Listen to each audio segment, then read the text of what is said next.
Shalom bagi kita semua, apa kabarnya? Semoga sehat selalu ya. Pada video kali ini, saya akan membahas tentang teologi kekayaan dan kemiskinan. But before that, I will introduce myself. Perkenalkan, nama saya Elma Sarimbangun. Saya dari grup C semester 6. Adapun tujuan dari pembuatan video ini adalah untuk memenuhi tugas dari mata kuliah Teologi Perjanjian Lama. Baiklah, saya akan menjelaskan tentang materi teologi kekayaan dan kemiskinan. Mari kita simak bersama. Baiklah, kita akan masuk ke dalam pembahasan yang pertama, yaitu pengertian kekayaan dalam Perjanjian Lama. Adapun kekayaan berasal dari kata osya, yang secara etimologis berarti kaya. Kekayaan ini didapatkan dari hasil rampasan perang, hadiah, kepintaran, dan lain-lain, di mana semuanya itu merupakan berkat atau pemberian dari Allah. Jadi, harta kekayaan yang dimiliki oleh seseorang hanyalah berdasarkan berkat dari Allah. Mereka diberkati karena mereka mempunyai iman yang baik, yaitu takut akan Tuhan dengan berpegang teguh pada titahnya yang terdapat dalam Keluaran pasal yang ke-20. Pembahasan yang kedua yaitu kemiskinan dalam Perjanjian Lama. Dalam Perjanjian Lama, pemahaman mengenai kemiskinan dibagi menjadi 3 kelompok. Yang pertama adalah ras dan ebion. Kata ini menunjuk kepada orang yang berkekurangan secara materi. Yang kedua adalah dal dan ani. Kata ini menunjuk kepada orang yang mengalami penindasan secara sosial. Dan yang ketiga adalah kata kemiskinan yang menunjuk kepada orang miskin secara rohani. Pembahasan yang ketiga adalah penyebab kemiskinan dalam Perjanjian Lama. Apa sih yang menjadi penyebab kemiskinan yang terjadi pada kalangan umat Israel dalam sejarah yang tertulis di dalam kitab Perjanjian Lama? Yaitu sebagai berikut. Yang pertama, karena bencana kelaparan yang membuat miskin terdapat dalam Kejadian 41 ayat 55 sampai 57. Yang kedua adalah bencana alam yang mengakibatkan panen rusak. Yang ketiga adalah pemerasan riba dalam berhutang. Yang keempat yaitu penindasan oleh orang-orang yang berkuasa. Yang kelima adalah miskin akibat dijarah oleh musuh yang menyerang. Dan yang keenam adalah kesalahan manusia itu sendiri, seperti malas, serakah, peminum, lebih suka berbuat jahat, mencuri, dan lain sebagainya. Pembahasan yang keempat adalah providensi Allah terhadap orang miskin dalam Perjanjian Lama. Nah, providensia berasal dari bahasa Latin yaitu providere, yang berarti memandang ke depan. Jadi, providensi adalah pemeliharaan Allah terhadap semua ciptaannya.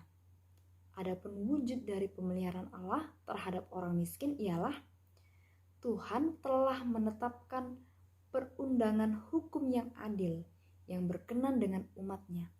Salah satunya, tidak ada hukum jual beli tanah atau menyewakan tanah yang dibagi-bagikan dan memberikan kebebasan bagi mereka yang mengalami penindasan terhadap orang-orang miskin. Pembahasan yang kelima adalah implikasi bagi jemaat masa kini. Nah, implikasi kehidupan jemaat pada masa kini dapat kita lihat bahwa si kaya dengan segala kemewahannya hidup tentram dengan keinginan hatinya. Sementara si miskin tertinggal jauh dengan kesusahan dan kesengsaraan yang dideritanya. Akan tetapi menjadi seorang kaya tidaklah salah, juga menjadi miskin pun tidak salah ketika kita benar-benar hidup takut akan Tuhan. Walaupun miskin ekonomi, tetapi jangan sampai sebagai umat Tuhan kita juga hidup dalam spiritualitas. Menjadi orang kaya adalah anugerah dan merupakan salah satu bukti nyata bahwa berkat Tuhan ada pada jemaatnya. Dari pemaparan di atas, maka dapat disimpulkan bahwa Allah mengambil suatu ketetapan untuk menghapuskan kemiskinan di tengah-tengah bangsa Israel, yakni dengan cara menetapkan perundang-undangan dan aturan-aturan yang adil, sehingga orang miskin tidak mengalami penindasan dan memperoleh kebebasan atau hak. Tujuan providensi Allah atas orang miskin adalah untuk menyatakan eksistensi dan tuntutan Allah dalam hukum, nubuat, dan hikmat sejarah. Allah juga mengizinkan bagi umatnya mengalami kemiskinan agar hidup mereka bergantung penuh kepada Allah. Allah memberkati mereka yang tidak malas dan tekun untuk bekerja dalam memenuhi kebutuhan sehari-hari atau kemakmuran. Dalam hal ini kita dapat mengetahui bagaimana campur tangan Allah serta pemeliharaan umatnya yang miskin dan kaya. Marilah hidup sewajarnya. Ketika kita miskin, hiduplah sebagaimana orang miskin yang dikehendaki Tuhan. Jika kita kaya, maka hiduplah sebagaimana orang kaya yang dikehendaki Tuhan. Baiklah, sekian penjelasan yang dapat Ibu sampaikan kepada kalian semua, dan Ibu akan memberikan 5 pertanyaan, kemudian kita akan membahasnya secara bersama-sama. Nah, pertanyaan yang pertama, mengapa orang Yahudi beranggapan bahwa semua kekayaan yang didapat dari hasil perampasan perang merupakan berkat pemberian Allah, dan apa yang membuat mereka yakin akan semua itu asalnya dari Allah? Nah, kita akan jawab bersama.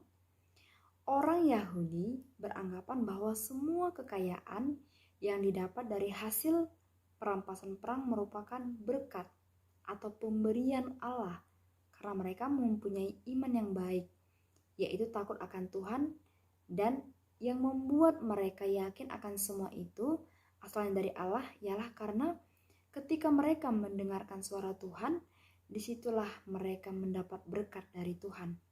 Mereka diberkati karena mempunyai iman yang baik, yaitu takut akan Tuhan dengan berpegang teguh pada titahnya. Pertanyaan yang kedua, apa yang menyebabkan kemiskinan dalam Perjanjian Lama pada umat Israel? Adapun penyebab kemiskinan yang terjadi pada kalangan umat Israel dalam sejarahnya yang tertulis pada kitab Perjanjian Lama adalah yang pertama, karena bencana kelaparan yang membuat miskin.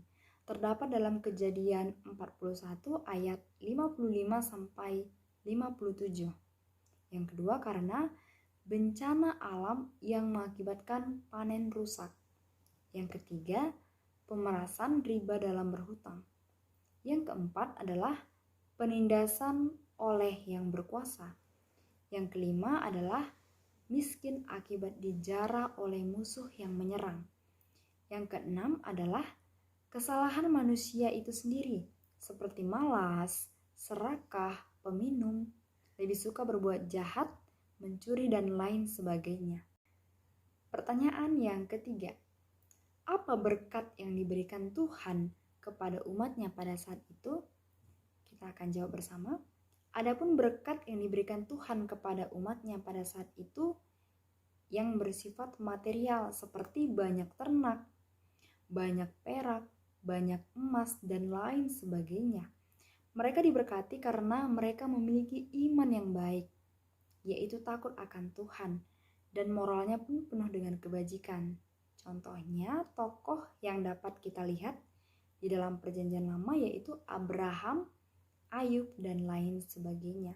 Pertanyaan yang keempat, jelaskanlah secara singkat mengenai kemiskinan dalam perjanjian lama. Kita akan jawab bersama. Dalam perjanjian lama, pemahaman mengenai kemiskinan dibagi menjadi 3 kelompok. Yang pertama adalah ras dan ebion. Kata ini menunjuk kepada orang yang berkekurangan secara materi. Yang kedua adalah dal dan ani. Kata ini menunjuk kepada orang yang mengalami penindasan secara sosial. Dan yang ketiga adalah kata kemiskinan yang menunjuk kepada orang miskin secara rohani, yang diartikan sebagai orang berdosa atau mereka yang merendahkan diri di hadapan Allah atau disebut dengan istilah anau. Nah, orang miskin di sini adalah orang yang miskin dalam segala bidang kehidupan, termasuk orang-orang tidak miskin secara ekonomi, tetapi tertindas secara politik dan kultural. Dan mereka yang tidak memiliki apa-apa yang dapat dibanggakan. Nah, selain kemiskinan secara jasmani, juga terjadi kemiskinan secara spiritual atau kemiskinan secara rohani. Tetapi meskipun begitu, mereka tetap diperhatikan oleh Allah. Nah, pertanyaan yang kelima adalah jelaskanlah arti providensi Allah terhadap orang miskin dalam perjanjian lama. Nah, providensi Allah terhadap orang miskin dalam perjanjian lama ini terlihat dalam pemeliharaan Allah terhadap semua ciptaannya yang berlangsung dalam kekekalan atau rencana total Allah. Allah menyediakan bagi ciptaannya seturut dengan kehendaknya, guna mengarahkan ke tujuan yang direncanakan oleh Allah. Providensi Allah atas orang miskin dinyatakannya melalui berbagai tindakan aktifnya dalam pemeliharaan Allah sebagai pengendali atas alam semesta. Sekian kali ini, semoga bermanfaat bagi kita semua. Shalom, Tuhan Yesus memberkati.